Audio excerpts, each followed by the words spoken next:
Scazz-Rik-Tobin. I've had that dream again.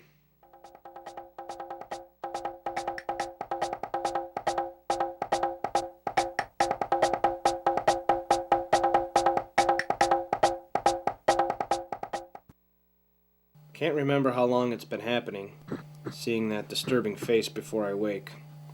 It's never bothered me enough to tell anyone else about it, until now. It shows no signs of going away. Lately I've had a vague suspicion about the dream, that I'll sit bolt upright, certain I've escaped it, only come face to face with that thing again. That disturbing clown face. Even though it always says the same thing to me, I can never remember it when I wake. What does that mean? I've decided I'll go to some of the people I've met here in this isolated desert outpost of a city. Would I call them friends? More like acquaintances. I couldn't think of a more unlikely group of characters. If I went to each of them and asked them what they thought, maybe that'd help. What would they do, I'll ask them, if they were in my shoes? Maybe one of them might have some idea as to what a rather disreputable-looking clown is doing in my dreams. Terry lives next door. I should probably start there. I'd seen him enough to recognize him as my neighbor, but it wasn't until recently that he actually spoke to me. And that's when I found out about him being in a transition between professions.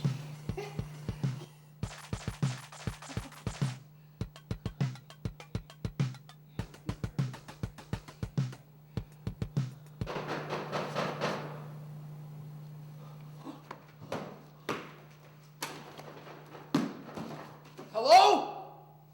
Who the hell is it? How's the art coming along, Terry?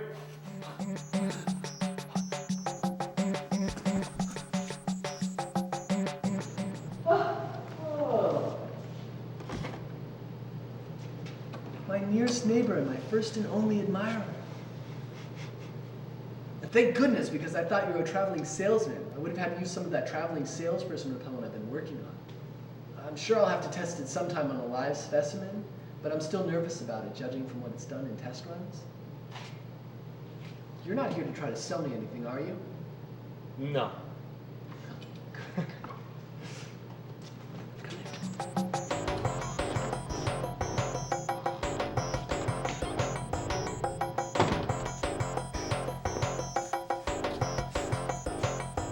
Well, that's, different. You like it? It's funny, you asked how my paints have been coming, how the painting's coming. Well, the paints have been running and my brush is just barely keeping up.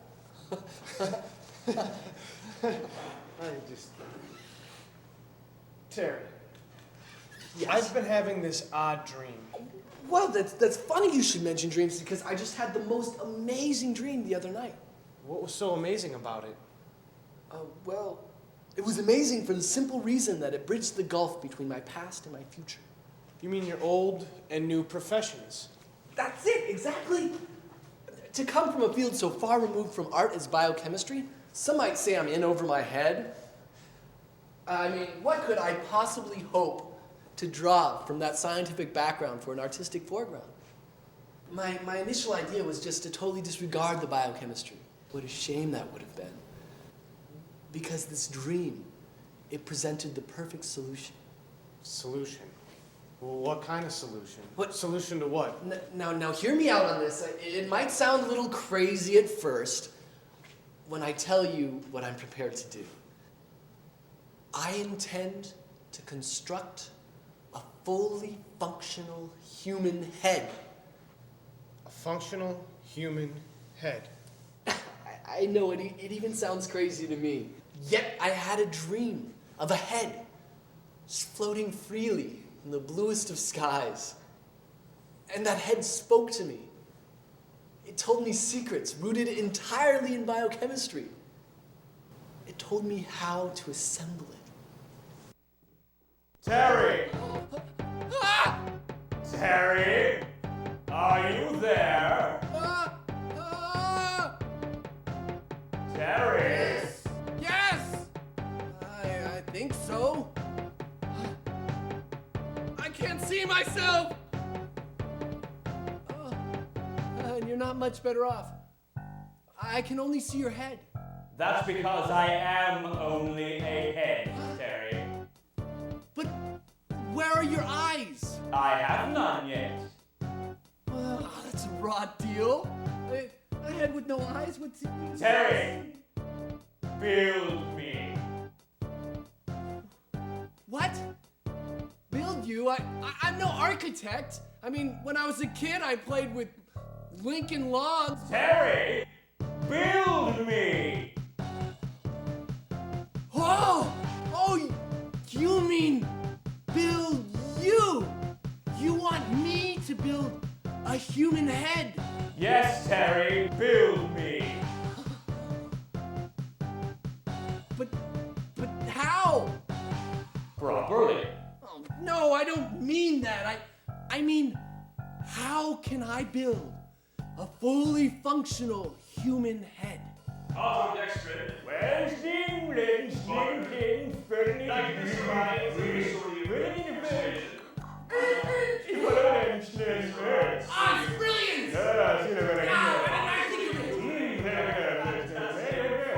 Pardon me if I don't go into detail, because the head swore me to secrecy on that score.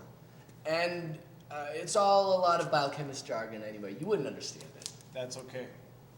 But the upshot is, constructing such a head is possible. And the bridge over the chasm between my past and future is this. Biochemistry might make the head work, but it takes art to design the actual human head, to give it personality. Look, I've already started.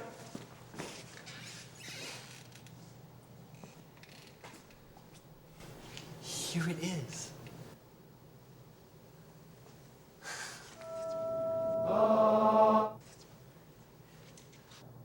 So this is the human head. What's its name gonna be? What are you, crazy? I can't name that head. It's got to name itself. But aside from that, isn't it great? I mean, after I construct one, I can make another and another and more and more. I mean, who knows what I could do with them? I could make the most unique art exhibit ever visited by an art lover. Or if you want a more practical approach with juicy financial rewards, I could land a contract with the military. I mean, just imagine how unsettling it would be for an enemy to have a truckload of babbling human heads dropped on their native soil. I can't say that Terry necessarily helped me that much, though I suppose he was glad to let someone else in on this revelation of a dream that he had. He seems of the opinion that it's a formidable but achievable job ahead of him. Having never constructed a functional human head myself, I wouldn't know what's in store for him. I didn't even get to tell him about the dream I've been having.